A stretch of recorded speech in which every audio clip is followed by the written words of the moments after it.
మీకు బేకింగ్ అంటే ఇంట్రెస్ట్ ఉందా? అయితే కరెక్ట్ గైడెన్స్ కోసం చాకోస్ ఎక్స్‌ప్రెస్ అకాడమీని విజిట్ చేయండి.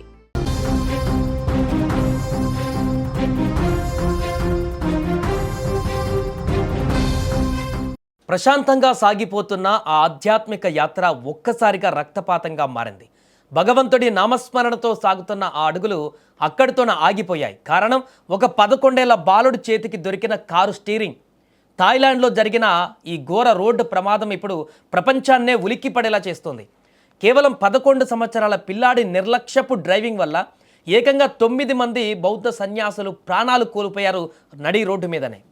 థాయిలాండ్లోని మాక్టాహాన్ ప్రావిన్స్లో ఈ విచారకరమైనటువంటి ఘటన జరిగింది. ఒక పవిత్ర యాత్రలో భాగంగా దాదాపు 35 మంది బౌద్ధ సన్యాసులు రోడ్డు పక్కన క్రమశిక్షణతో వరుసగా నడుచుకుంటూ వెళుతున్నారు. అంతా ప్రశాంతంగా ఉంది. కానీ ఇంతలోనే కాల యముడిలా దూసుకువచ్చింది ఒక కారు. ఆ కారు నడుపుతుంది ఎవరో కాదు, కనీసం లైసెన్స్ అంటే ఏంటో కూడా తెలియని ఒక 11 సంవత్సరాల మైనర్ బాలుడు. అతివేగంతో వచ్చిన ఆ కారు రోడ్డు పక్కన నడుస్తున్నటువంటి సన్యాసులపైకి దూసుకువెళ్ళింది. వారు రోడ్డుకు మిడిల్ నిలబడట్లేదు, లేకుంటే అడ్డంగా వెళ్ళట్లేదు.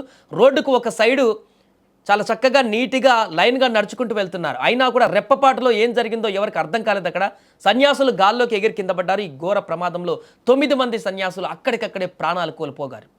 మరో 8 మంది తీవ్రంగా గాయాలతో ఆసుపత్రిలో మృత్యువుతో పోరాడుతున్నారు. ఇప్పుడు ప్రస్తుతం ఆ బాలుడిని పోలీసులు అరెస్టు చేశారు. ఈ ప్రమాదం విన్నాక ఎవరికైనా వచ్చే మొదటి ప్రశ్న, అసలు 11 ఏళ్ల పిల్లాడి చేతికి కారు కీస్ ఎలా వచ్చాయి? చట్టాలు ఎంత మొత్తుకుంటున్నా, పోలీసులు ఎంతలా హెచ్చరిస్తున్నా తల్లిదండ్రుల్లో మార్పు రావడం లేదు అనడానికి ఈ ఘటన నిదర్శనం.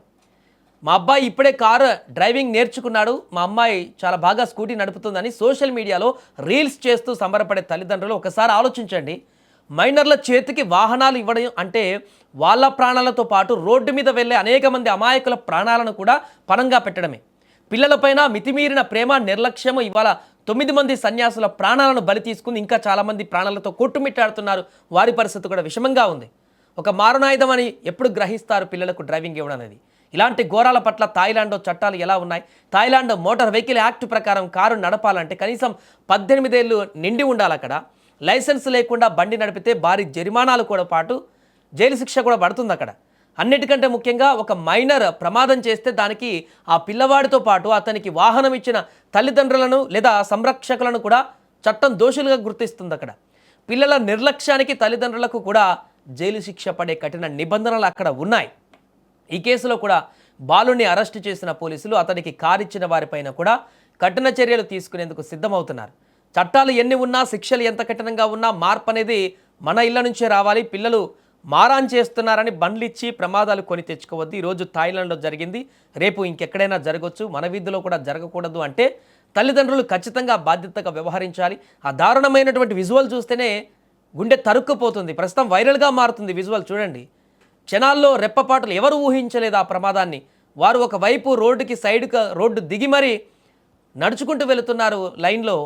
అలాంటి వారిని దారుణంగా వెహికల్ అతి మితిమీరిన వేగంతో ఆ బాలుడికి 11 ఏళ్ల బాలుడు అంటే అసలు రోడ్డు మీద ఎలా వాహనం నడపాలి, ఎలా కంట్రోల్ చేయాలి వాహనాన్ని, పూర్తి వివరాలు కూడా తెలిసి ఉండవు. అలాంటి ఏజ్లో ఉన్నాడు అతను. అలాంటి వ్యక్తి రోడ్డు మీదకి వచ్చి ఆ వాహనాన్ని నడుపుకుంటూ వెళ్ళి ఇంతమందిని నేరుగా చంపే ప్రయత్నం, హత్యా ప్రయత్నమే చేశాడు. 9 మంది స్పాట్లోనే ఆ రోడ్డు మీద ఎగిరి పడ్డారు, గాల్లోకి ఎగిరి అక్కడే చనిపోయారు. మిగతా వారు చాలా క్రిటికల్ పొజిషన్ ఉన్నారు. ఇంకా మృతుల సంఖ్య పెరిగేటువంటి అవకాశం ఉందనేటువంటి ఒక బాధాకరమైనటువంటి వార్త కూడా అందుతుంది. ఏదేమైనా థాయిలాండ్లో జరిగినటువంటి దారుణ ఘటనకు సంబంధించి అయితే ఇప్పుడు ప్రపంచ దేశాల్లో కూడా వణుకు మొదలైంది. మైనర్ బాలుడు కానీ బాలికలకు కానీ వారి చేతికి వాహనాలు వెళ్తే ఏం జరుగుతుందనే దానికి ఇది నిదర్శనంగా మారింది. ప్రపంచం మొత్తం కూడా ఇప్పుడు ఈ వీడియోని ఆసక్తిగా తిలకిస్తున్నటువంటి పరిస్థితి.